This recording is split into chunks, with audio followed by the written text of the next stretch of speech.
मुझे दुख भी हुआ और हंसी भी आई। दुख इसलिए हुआ कि मैं मान के चलता हूं कि महाराष्ट्र के राजनेता थोड़े पढ़े लिखे होते हैं, किताब की सिर्फ जिल्द नहीं देखते, किताब को अंदर भी पढ़ के देख लेते हैं।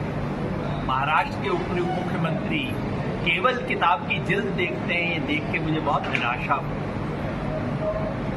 खुशी इस बात की हुई कि उन्हें समझ आ गया है कि डर किस बात का है।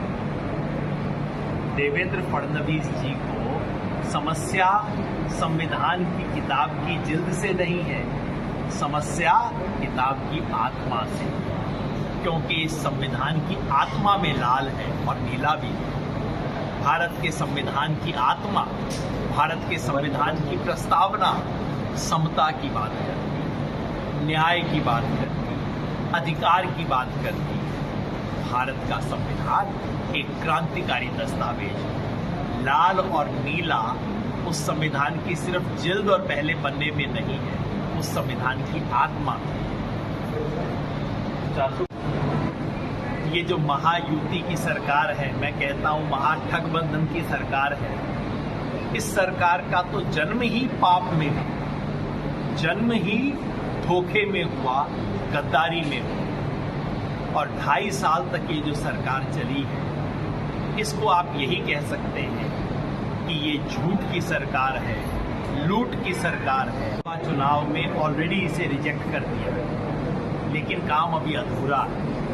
मुझे विश्वास है कि विधानसभा चुनाव में महाराष्ट्र की जनता इस अधूरे काम को पूरा करेगी और इस लूट, झूठ और फूट की सरकार को किनारे पे लगाएगी। मुझे बेहद खुशी है कि आज यहाँ दहाड़ू में हम अपनी बात को रख रहे हैं, जहाँ से मार्क्सवादी कम्युनिस्ट पार्टी के आमदार भाई विनोद यहाँ पे ऑलरेडी आमदार हैं और जिनके पक्ष में पूरी महाविकास अघाड़ी के स्थानीय जितने भी पक्ष हैं पूरी तरह से जुटे हुए हैं। और मेरी आशा है कि पिछली बार जो 4,500-5 हजार के मार्जिन से जीती, इस बार कम से कम 25,000 के मार्जिन से जीती। ऐसा मुझे लोगों ने वायदा दिलाया है और मेरा विश्वास है कि ऐसा लाडली बहन योजना गेम चेंजर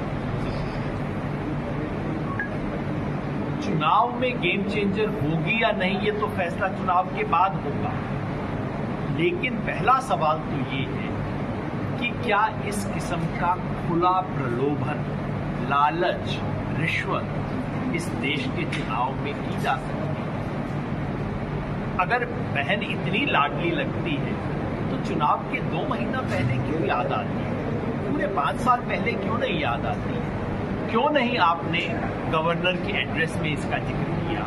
क्यों नहीं आपने बजट के अंदर इसको शामिल किया? बजट में शामिल कीजिए, घोषणा पत्र में कहिए, राष्ट्रपति के, राज्यपाल के अभिभाषण में कहिए, बजट में लेके आइए, लागू कीजिए।